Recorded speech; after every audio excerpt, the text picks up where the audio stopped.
Hello friends, सबसे पहले आप सभी को नमस्कार। मैं अनिल यादव प्रगति क्लासेस के यूट्यूब चैनल पर आप सभी का फिर से हार्दिक स्वागत करता हूं और आशा करता हूं आप सब अच्छे होंगे और अपनी पढ़ाई को रेगुलर कर रखा होगा।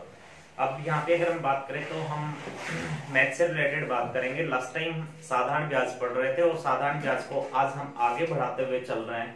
तो लास्ट टाइम साधारण ब्याज से हमने साधारण ब्याज बराबर और मिश्र धन बराबर से रिलेटेड क्वेश्चंस किए थे और मैंने आपको कहा था कि आप इन पे प्रैक्टिस करें, क्योंकि इस टाइप के क्वेश्चंस वो एग्जाम में ज्यादा कुछ पूछ रहे हैं। तो आप इन क्वेश्चंस को अच्छे से पढ़ें, आपको प्रॉब्लम यहाँ पे नहीं आनी चाहिए। अब हम बात करते हैं अपने आगे क्वेश्चन से रिलेटेड। आज हम अपने इस साधारण ब्याज के को आगे बढ़ाते हुए चलेंगे। तो अगला जो हमारा क्वेश्चन है वो आप क्वेश्चन देख के चले। आपका जो क्वेश्चन होगा वो क्या होगा, कोई साधारण ब्याज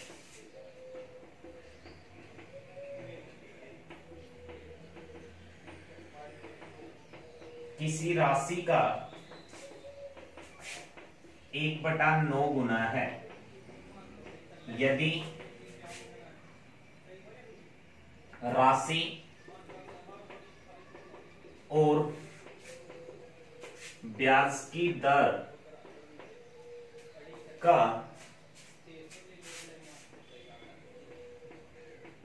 मान बराबर हो।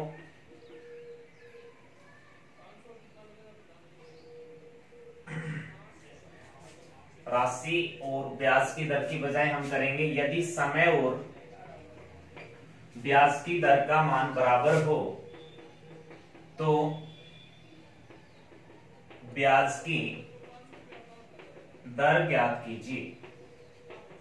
देखना सिंपल क्वेश्चन है, एक बार इस क्वेश्चन को हम करेंगे, एक बार इसकी लैंग्वेज को समझ लेते हैं। इसने कहा कोई साधारण ब्याज किसी राशि का 1/9 गुना है यदि समय और ब्याज की दर का मान बराबर हो, या फिर ये भी बोल सकता है समय और ब्याज की दर का संख्यात्मक मान बराबर हो तो ब्याज की दर ज्ञात कीजिए। तो यहाँ पे अगर हम बात करेंगे तो सबसे पहले हम इस क्वेश्चन को एक बेसिक तरीके से देख लेते हैं और बेसिक तरीके से देखने के बाद आप खुद कर पाओगे कि हम इस क्वेश्चन को बिल्कुल सीधा कर सकते हैं। तो सबसे फर्स्टली हम इसको बेसिक रूप से करेंगे। तो सबसे पहले हमारे पास कोई राशि होनी चाहिए, उस राशि के साथ में अगर राशि होगी तो उसका जो ब्याज है वो ब्याज ऑलरेडी हमें दिया गया है और उसके बाद इसने कहा दर और समय का संख्यात्मक मान बराबर होगा। तो यहाँ पे दर और समय है वो बिल्कुल सेम रखने हैं। इसका कहने का अर्थ ये है दर और समय का मान बराबर हो। दर और समय का मान बराबर का अर्थ यही निकलता है इस क्वेश्चन के अंदर कि जो दर है और जो समय है वो बिल्कुल सेम होंगे, उनमें कोई डिफरेंस यहाँ पे नहीं होगा। अब चलेंगे देखो इस क्वेश्चन के सॉल्यूशन पे। तो एक बार थोड़ा ध्यान देना। इसने कहा कोई साधारण ब्याज किसी राशि का 1/9 गुना हो। तो सबसे पहले हमें राशि माननी है और राशि का मतलब हमने यहाँ पे क्या मान लेना है, मूलधन मान लेना है। हमने 1/9 गुना का अर्थ है आपके पास एक भिन्न का दिया गया है। अगर भिन्न के रूप में दिया गया है तो हम इसको वैसे भिन्न के रूप के अकॉर्डिंग भी कर सकते हैं, बट हम इसको मूलधन को मान लेते हैं। इस भिन्न के अकॉर्डिंग हमने मूलधन को माना कितना रुपए, 1 रुपए। कि जब भी कोई भिन्न दी जाती है और उसका पूरा मान निकालेंगे तो हम उसको 1 बना लेते हैं। तो यहाँ पे हमने माना हमारे पास मूलधन कितना रुपए था, 1 रुपए था। और यहाँ पे जो ब्याज है वो इस राशि का 1/9 गुना है, तो इसका हमने कर दिया 1/9 गुना। तो आपके पास इसका जो ब्याज आ गया वो कितना आ गया, 1/9 गुना आ गया। अब इसके बाद में इसने कहा यदि दर और समय का संख्यात्मक मान बराबर हो तो दर और समय है जो बिल्कुल क्या होने चाहिए, सेम होने चाहिए। इसलिए हमने माना हमारे पास दर भी 100 रुपए है और हमारे पास समय भी क्या है, 100 रुपए है। अब इसने कहा कि ब्याज की दर बताओ यहाँ पे कितनी थी। सबसे पहले हमने जो वैल्यूज ली इनके बारे में देखना है। हमने माना इसने कहा कोई साधारण ब्याज किसी राशि का 1/9 गुना है। हमारे पास कोई भी राशि है और उस राशि का अगर 1/9 गुना हम कर देते हैं तो हमारा क्या कहलाएगा, ब्याज कहलाएगा। यहाँ पे अगर हम बात करें तो ब्याज कहलाएगा, लेकिन हमने देखा कि भाई ब्याज है ना वो किसी राशि का 1/9 गुना है। अगर 1/9 गुना है तो हमने क्या माना, हमारे पास जो मूलधन है वो 1 रुपए है और ब्याज है इसका 1/9 गुना, तो हमारे पास कितना हो गया, 1/9 हो गया। अब यहाँ पे अगर हम बात करें तो हमने साधारण ब्याज का फॉर्मूला लगाया। साधारण ब्याज हमारे पास है 1/9, बराबर के उधर जाएंगे तो हमारे पास मूलधन है 1 रुपए, इसके बाद दर है x रुपए, इसी प्रकार से समय है x, रुपए में नहीं आती है, प्रतिशत में 10 दर आपकी x प्रतिशत, समय आपका x वर्ष और अपोन कितना हो गया 100। ये साधारण ब्याज का फॉर्मूला लगा। साधारण ब्याज 1/9 बराबर के उधर जाएंगे मूलधन 1 रुपए इंटू दर x प्रतिशत इंटू समय x वर्ष और अपोन 100।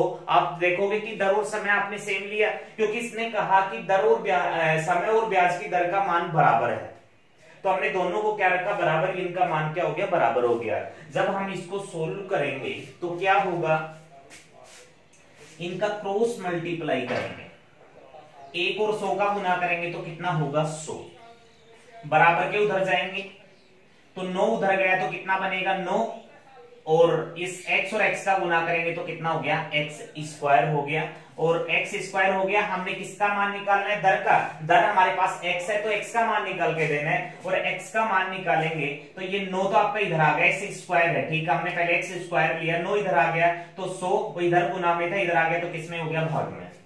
अब आपके पास ये x स्क्वायर हो गया, हमने x का मान निकालना था, स्क्वायर हटाएंगे तो यहाँ पे क्या आ जाएगा रूट आ जाएगा, रूट 100/9, और रूट 100 का अगर करेंगे सोल्व तो कितना मान होगा 9, और रूट 9 कितने का होता है 3 का। अब यहाँ पे आपके पास x आ गया 10/3 का, मतलब 3 से 3 1/3 प्रतिशत ये आपका आंसर बन जाता है। अब देखो यहाँ पे सिंपल है, इस मूलधन को 1 रुपए ना माने हम सीधा भी कर सकते हैं। यहाँ पे देखो यही बनेगा, यहीं पे बता देता हूं मैं आपको। यहाँ पे इसने बताया कोई राशि, कोई साधारण ब्याज है जो किसी राशि का 1/9 गुना है, ब्याज है राशि का 1/9 गुना। अब 1/9 गुना है, इसका मतलब हमने कोई राशि दी थी और उस राशि पे हमें ब्याज लेना है, तो हमने माना हमारे पास जो राशि है वो कितना रुपए है 9 रुपए, और इस 9 रुपए की राशि पे हमें कितना रुपए ब्याज मिल रहा है 1 रुपए ब्याज मिल रहा है। तो हम सीधा कर सकते हैं 1 रुपए हमारे पास ब्याज होगा और 9 रुपए हमारे पास क्या होगी राशि होगी। इस 1/9 गुना से हम सीधा बना सकते हैं कोई साधारण ब्याज किसी राशि का 1/9 गुना है। अब ब्याज है राशि का 1/9 गुना, तो जो 1/9 है इसको हम मूलधन और ब्याज के रूप में कन्वर्ट करेंगे, तो हमें 9 रुपए राशि और 1 रुपए इसका क्या लेना है ब्याज। अब दर और समय आपके सामने है, अब इसको सोल्व करेंगे तो साधारण ब्याज 1 रुपए, राशि कितना थी 9 रुपए, दर x रुपए, समय x वर्ष, x प्रतिशत, अपोन कितना हो गया 100। सोल्व करेंगे तो इसके नीचे कुछ नहीं है तो एक है इनका, फिर क्रॉस मल्टीप्लाई किया तो ये 100 बराबर 9 गुना x 9x स्क्वायर हो गया। x का मान निकालेंगे तो देखो 100, ये 9 आपका इधर आ गया, वही बात आ गई, स्क्वायर हटाएंगे तो यहाँ पे क्या लगा देंगे रूट, आपका सेम आंसर आ सकता है। ये दो तरीके से आप इनको मान सकते हो। इसके बाद में ये समझ आ गया होगा, मैं एक बार फिर बता देता हूं।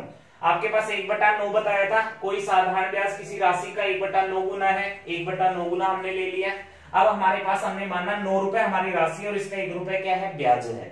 हमने 1 रुपए ब्याज और 9 रुपए राशि से क्वेश्चन को निकालना शुरू किया, तो हमने साधारण ब्याज का फॉर्मूला लगाया। साधारण ब्याज हमारा 1 रुपए है, राशि हमारी 9 रुपए है, दर हमारी x प्रतिशत है, समय हमारा x वर्ष है, अपॉन 100 हो गया। सोल्व करेंगे तो देखो x का मान निकालें, 100 को इधर ले जाएंगे तो कितना आ गया 100 आ गया, क्योंकि 100 1 का गुना कितना होगा 100। ये 9 गुना x गुना x, 9 और x का गुना करेंगे तो ऐसे स्क्वायर बनेगा।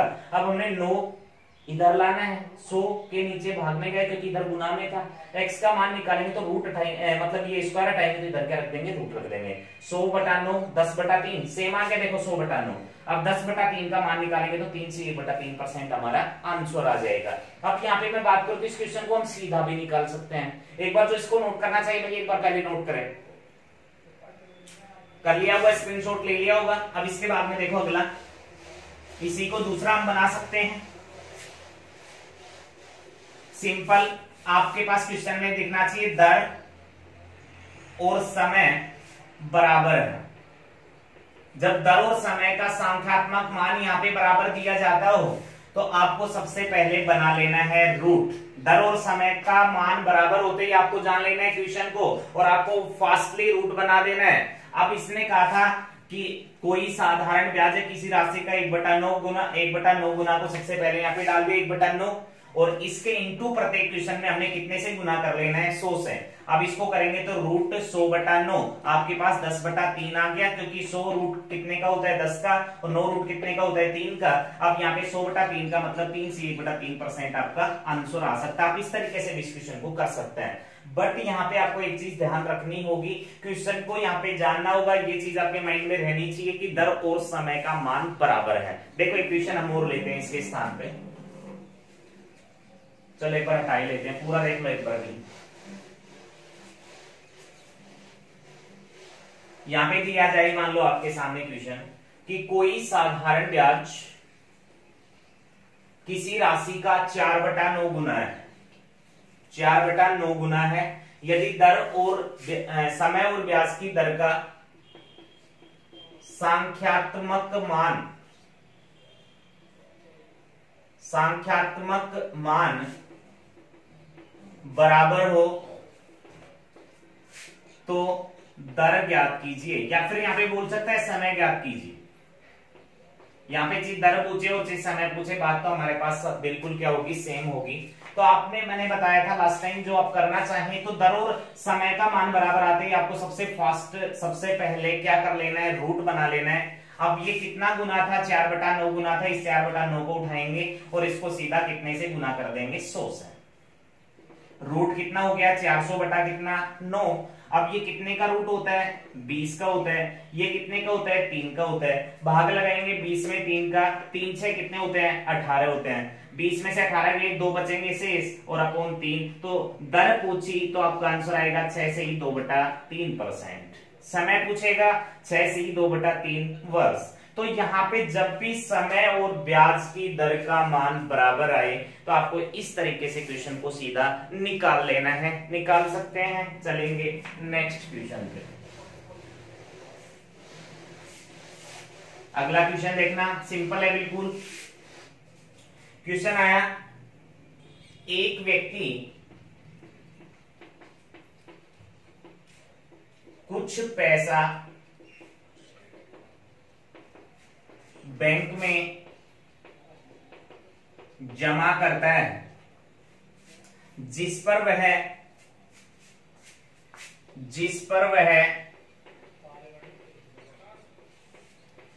ब्याज की दर प्रथम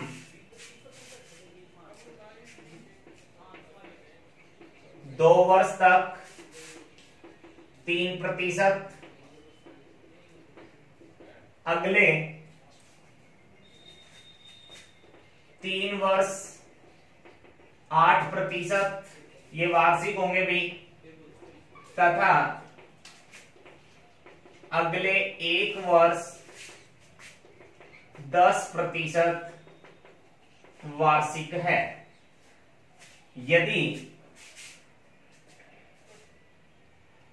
यदि उस व्यक्ति को कुल 1520 रुपए साधारण ब्याज के रूप में प्राप्त होते हैं तो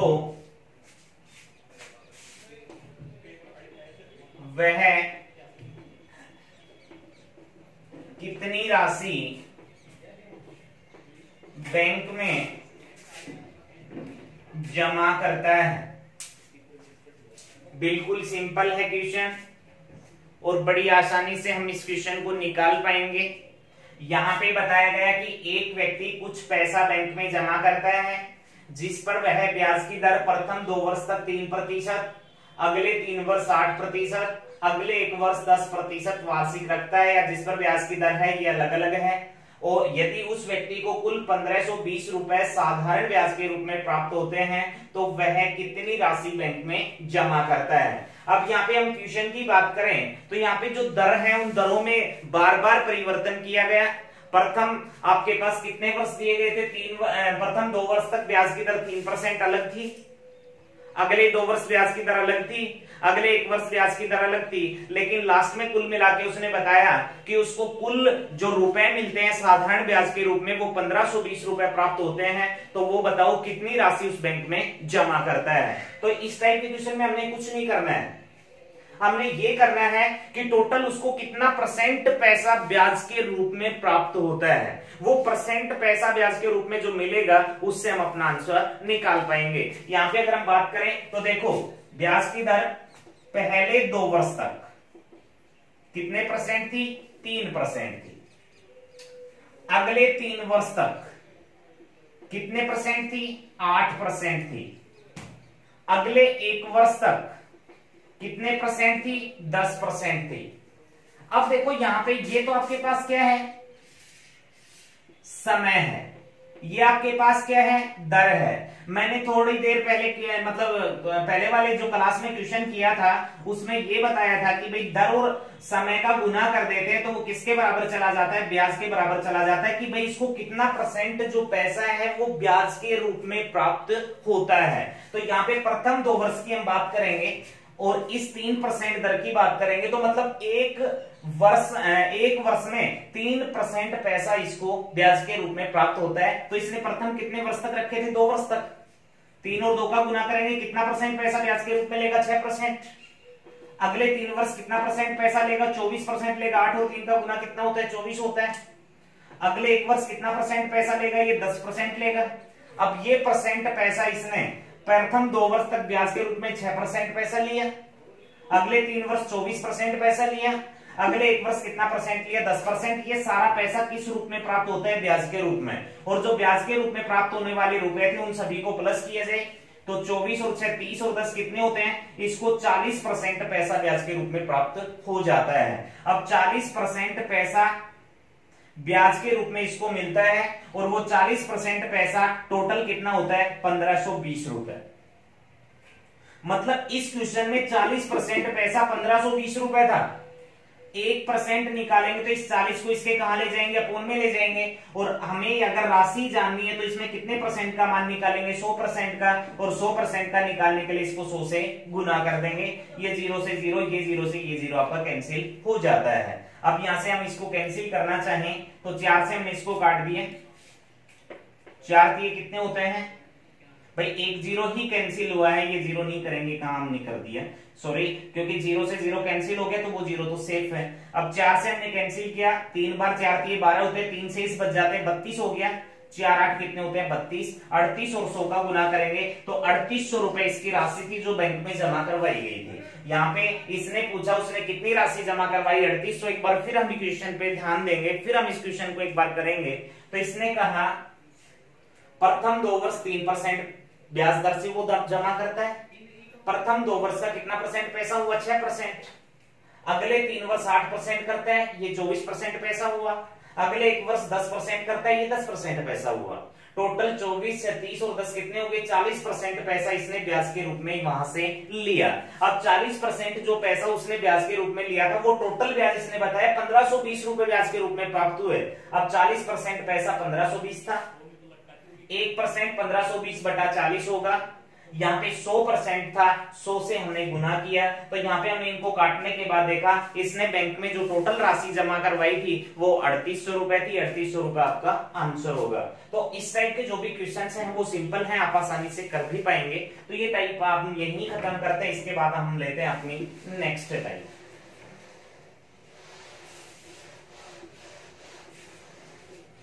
ध्यान देना भी अगले क्वेश्चन पे, अच्छा क्वेश्चन है आपके पास आ गया। जितने समय में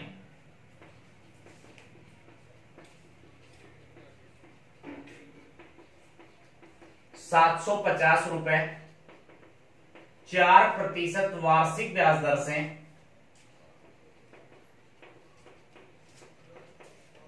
4% वार्षिक ब्याज दर से 840 रुपए हो जाते हैं,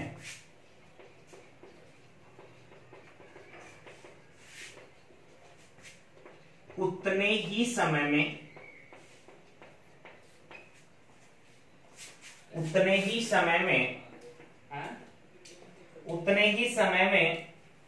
एक दूसरी राशि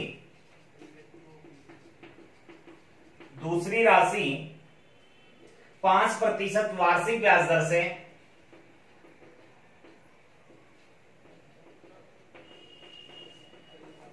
575 रुपए हो जाती है। तो वो राशि ज्ञात कीजिए।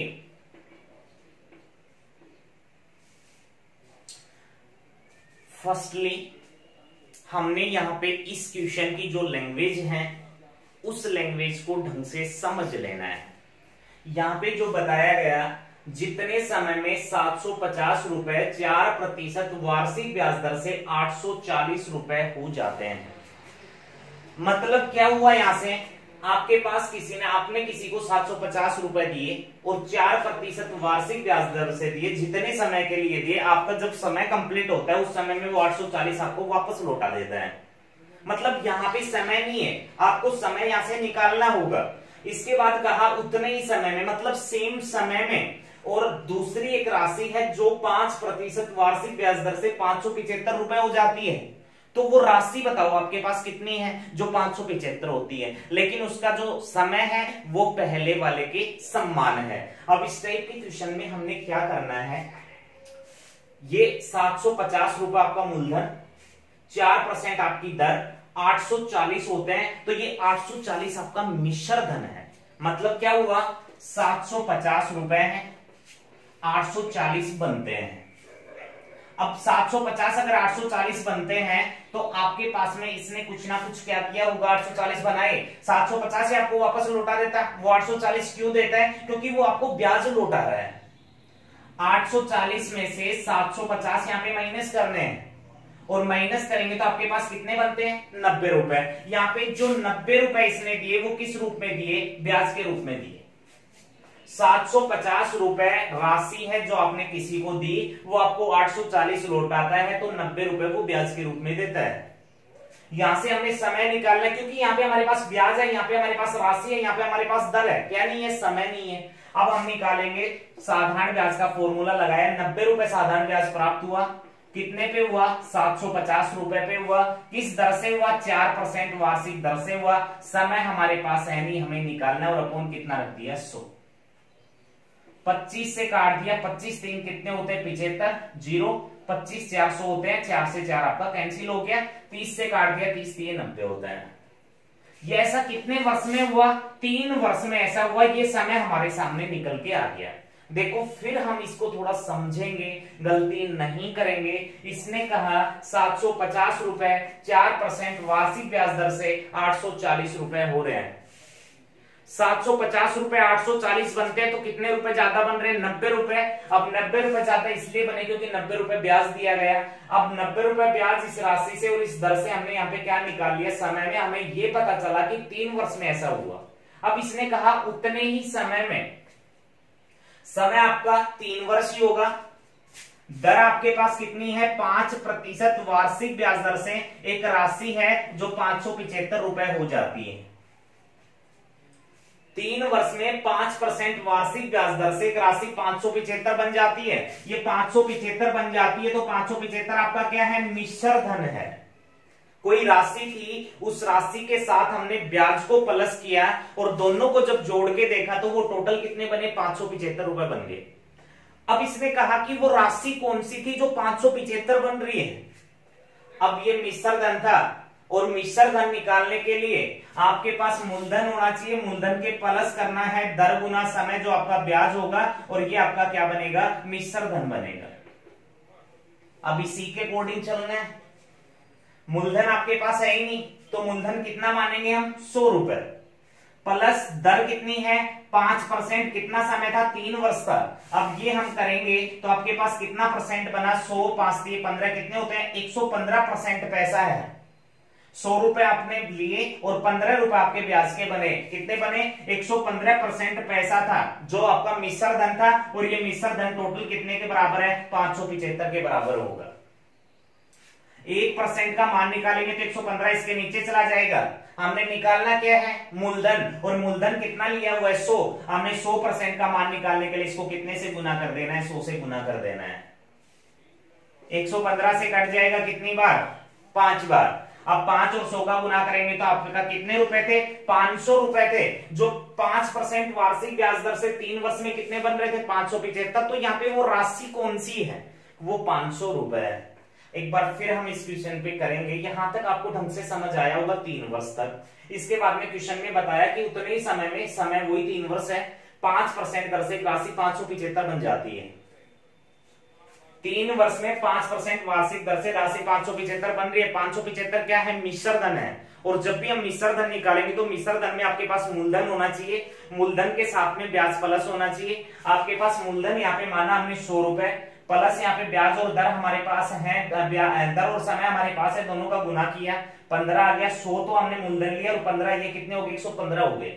हमारे पास हमारा मिश्र धन 115 है, लेकिन क्वेश्चन का मिश्र धन कितना है? 575। 115 कितने के बराबर चला गया? 575 के। एक का मान निकालेंगे 575, 115 उठ के नीचे आ गया। हमने मूलधन निकालना था, मूलधन 100 रुपए माना था, गुना कर दिया 100 से।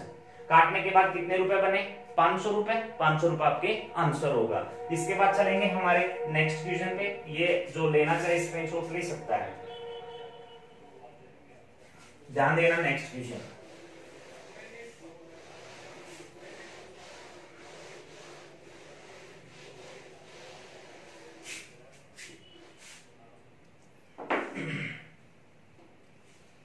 दो सम्मान धन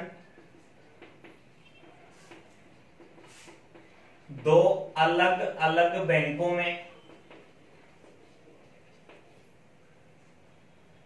15% वार्षिक ब्याज दर से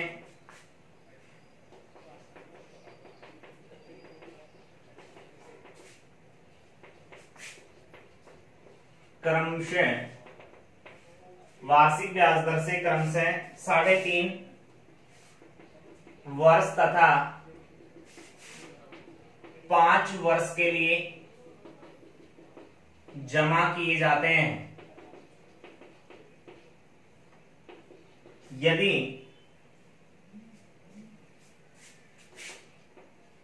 यदि इनके ब्याज में 144 रुपए का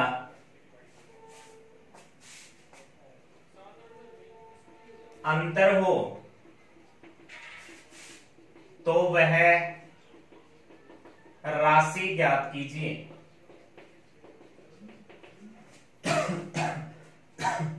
सॉरी, क्वेश्चन को फिर समझना है। दो सम्मान धन है, मतलब दो राशियां हैं जो बिल्कुल सेम है, राशियों में कोई डिफरेंस नहीं है। दो अलग अलग बैंकों में, मतलब दो बैंकों में अलग अलग जमा किए जाते हैं और कितने % वार्षिक ब्याज दर से किए जाते हैं? 15% वार्षिक ब्याज दर से किए जाते हैं। और क्रमशः 3.5 वर्ष तथा 5 वर्ष के लिए किए जा रहे हैं। यदि इनके ब्याज में 144 रुपए का अंतर हो, यहां पे जो अंतर दिखाया गया वो किसमें दिखाया गया? ब्याज में अंतर दिखाया गया। सॉरी, यहां पे हम बात करें तो इस क्वेश्चन को करने के लिए हमने बेसिकली भी कर सकते हैं। हमने यहाँ पे x मानना होगा, थोड़ा सा लेंथी क्वेश्चन चला जाएगा, नहीं करना चाहिए उससे हमने, क्योंकि वो बहुत लेंथी पहुंचेगा। तो हमने इस क्वेश्चन को सीधा बना लेना है और हम बना सकते हैं, क्योंकि अगर यहाँ पे दो धन दिए गए हैं अलग अलग, तो दोनों से अलग अलग ब्याज प्राप्त होना है और ब्याज हमें प्राप्त करवाने के लिए हमारे पास दर का और समय का गुना करना है, जो ब्याज के बराबर चला जाएगा। ये पहले वाले का करवा दिया और ये दूसरे वाली राशि का करवा दिया। दोनों जगह आपके पास ब्याज और मतलब दर और समय का गुना, दर और समय का गुना, ये दोनों किसके बराबर जाने हैं? ब्याज के बराबर। अब यहाँ पे देखो, दो हैं जो 15% दर से, ये भी 15% दर से जमा किया गया और ये धन भी 15% ब्याज दर से जमा किया गया। यहाँ पे आपके पास जो समय था वो 3.5 वर्ष था और यहाँ पे जो समय था वो कितने वर्ष था? 5 वर्ष था। दोनों का समय अलग अलग होने के कारण दोनों का जो ब्याज है वो अलग अलग बन रहा है, क्योंकि भाई ये 3.5 वर्ष में वापस लौटा रहा है, ये कम पैसा ब्याज के रूप में देगा। ये 5 वर्ष में वापस लौटा रहा है तो ये ज्यादा रुपए ब्याज के रूप में देगा। अब यहाँ पे आपके पास इनका गुना अगर हम करके चलते हैं, 15 और 5 का गुना करेंगे तो 75 होगा, 7 बच गया। 15 3 45, 45 और 7 कितने होते हैं? 52.5% पैसा ब्याज के रूप में यहाँ पे मिल जाता है। यहाँ पे ब्याज के रूप में कितना % पैसा मिल जाता है? 75% मिल जाता है।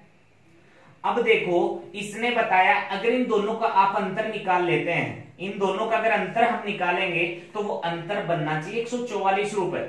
ये क्वेश्चन में बताया गया है। दो धन है जो सम्मान है, जमा किए गए हैं, 15% दर थी जो सेम थी, लेकिन दोनों का जो समय था वो दोनों का डिफरेंस था, अलग अलग था वो समय। अब हम निकालेंगे तो ये समय 3.5 वर्ष का था, ये समय आपका 5 वर्ष का था। गुना किया, ये 52.5% पैसा है, गुना किया ये 75% पैसा है। अब इन दोनों परसेंट ब्याज से ये दोनों के ब्याज परसेंट निकले और दोनों का अंतर 144 रुपए बन गया। अब देखो 75 और 52.5%, दोनों के बीच का अंतर निकालना, क्योंकि ये दोनों के बीच का अंतर है। अब करेंगे तो ये पॉइंट देखो, 10 में से 5 गए, 5 बचेंगे, पॉइंट है तो पॉइंट लग गया। 4 में, क्योंकि एक तो बच गए, 4 बचे, 4 में 2 गए तो कितने बचे 2, 7 में 5 गए तो कितने बचे 2, मतलब 22.5% यहाँ पे पैसा था जो अंतर के रूप में था, और ये अंतर का जो टोटल रुपए था वो कितना था, 144 रुपए था। 1% का मान निकालेंगे, नीचे 22.5 चला जाएगा। हमने कितना परसेंट निकालना है, 100, और 100% के लिए हमने गुना कर दिया 100 से। क्यों किया 100, क्योंकि यहाँ पे परसेंट के अकॉर्डिंग हमने यहाँ पे अगर धन लिया तो हमने कितना रुपए लिया, 100 ले लिया, और यहाँ पे 100 का मान निकालेंगे तो गुना कर दिया 100 से। देखो यहाँ पे अगर हम पॉइंट हटाना चाहें तो यहाँ पे एक 0 हम और लगा लेते हैं। 25 से काट दिया कितनी बार, 9 बार।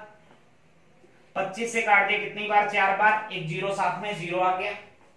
9 से इसको काटना चाहें, 9 से काट दिया 1 बार, 14 में से 9 चले गए, 5 बचे, 5 और 4 का गुना किया, 5 और 4 आपके पास बन जाते हैं 54, 9 6 कितने हो गए, 54 हो गए, 9 6 का गुना करने पे। अब 16 और 4 का गुना कितना होता है, 64 होता है, 64 और 0 आपके पास आ गया तो कितने बने, 640 रुपए। मतलब जो राशि जमा की गई थी वो 640 रुपए थी, 640 रुपए अब आपके पास ये सम्मान धन यहाँ पे जमा किया गया था, तो ये आपका क्या बनेगा, आंसर बनेगा। अब देखो एक बार वापस इसको रिपीट कर लेते हैं ताकि तुम्हें प्रॉब्लम का सामना ना करना पड़े, दूर हो जाए। यहाँ पे सम्मान धन था, अलग अलग बैंक में जमा किया गया था, 15% दर थी जो सेम था, लेकिन दोनों का समय मतलब दोनों का समय अलग अलग था। अलग अलग होने के कारण यहाँ पे ब्याज अलग अलग आना था, सीधी बात है। अब यहाँ पे हमने क्या करना है, ब्याज का परसेंट निकालना है। दर और समय का गुना करेंगे तो ब्याज परसेंट चला जाएगा। अब यहाँ पे हमने गुना किया 52.5%, गुना किया 75%, दोनों के समय का डिफरेंस था, सॉरी ब्याज के अंतर का जो प्रतिशत के रूप में था वो कितना था, 22.5% का अंतर था। और 22.5% जो पैसा था यहाँ पे वो कितने के बराबर था, 144, क्योंकि क्वेश्चन में बताया इनका जो अंतर था वो 144 रुपए था। 22.5 का मतलब 144, एक का मतलब निकालेंगे नीचे कितना हो गया 22.5, और हमने राशि निकालने के लिए 100 से गुना किया, ये पॉइंट हटाए थे 0 और लगा दिया, काटने के बाद कितना आ गया 640 रुपए। मतलब ये जो राशि थी जो जमा की गई थी वो राशि कितनी थी, 640 रुपए थी। अब यहां पे अगर हम बात करें तो एक क्वेश्चन और ले लेते हैं जो थोड़ा सा डिफरेंट होगा।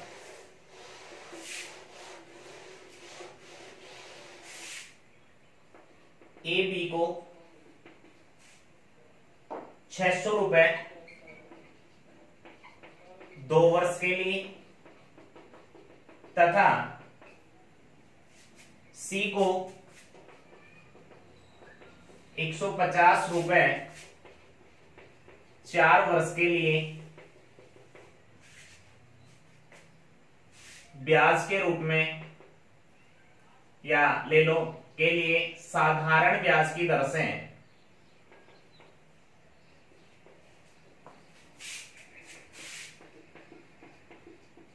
उधार देता है, उधार देता है। यदि वह दोनों से 90 रुपए ब्याज प्राप्त करता है तो दर ज्ञात कीजिए। ठीक है, यहां पे बताया गया ए देता है बी को 600 रुपए 2 वर्ष के लिए, सी को देते हैं 150 रुपए 4 वर्ष के लिए, और दोनों से 90 रुपए साधारण ब्याज के रूप में प्राप्त करता है, तो वो दर ज्ञात करो कि वो दर कितनी है। सिंपल क्वेश्चन है। ए 2 लोगों को पैसे दे रहा है, एक को 600 रुपए और दूसरे को 150 रुपए, लेकिन दोनों से एक साथ ब्याज ले रहे हैं, वो दोनों का ब्याज प्लस करेंगे तो वो ब्याज आपका 90 रुपए बनना चाहिए। अब हम सिंपल साधारण ब्याज का फॉर्मूला लगा देते हैं। बी को दिए 600 रुपए, दर हमारे पास है नहीं, कितने समय के लिए, 2 वर्ष के लिए, 100 अपॉन में आ गया। सी को दिए 150 रुपए, दर हमारे पास है नहीं, कितने वर्ष के लिए, 4 वर्ष के लिए, अपॉन में कितना आ गया, 100 आ गया। यहां से जो ब्याज प्राप्त हुआ और यहां से जो ब्याज प्राप्त हुआ, दोनों को प्लस किया जाए तो एक साथ कितने रुपए लेता है, 90 रुपए। काट लो जो कट रहे, 00 से 00 कैंसिल, 10 से 10, 5 दिए 15, 5 दूना 10, 2 से काट दिए कितनी बार, 2 बार, 6 दूना 12 दर प्लस 3 दूना 6 दर बराबर कितना है, 90 है। दोनों को प्लस करें तो कितना हो गया, 18, और बराबर के उधर 90 है। 18 से कट रहा है 5 बार, तो दर कितना परसेंट होगी, 5% वार्षिक हो जाएगी। तो यहाँ पे सिंपल हम कर सकते हैं, क्योंकि दोनों से एक साथ ब्याज प्राप्त कर रहा था, तो दोनों का ब्याज प्लस करेंगे, साधारण ब्याज, ये साधारण ब्याज प्लस किया, 90 रुपए आ गया। यहां से हमने इसको सोल्व किया तो दर जो हमारे पास आई वो कितना परसेंट आ गई, 5%। तो आज के लिए हम इतना ही करेंगे, और इसके साथ साथ हम अपने साधारण ब्याज को यहीं कंप्लीट करते हैं। ठीक है, बात आती है किस्तों से संबंधित प्रश्नों की, तो चक्रवृद्धि और साधारण जो किस्त हैं वो हम दोनों एक साथ पढ़ेंगे, ताकि आपको दोनों के डिफरेंस का पता लग सके।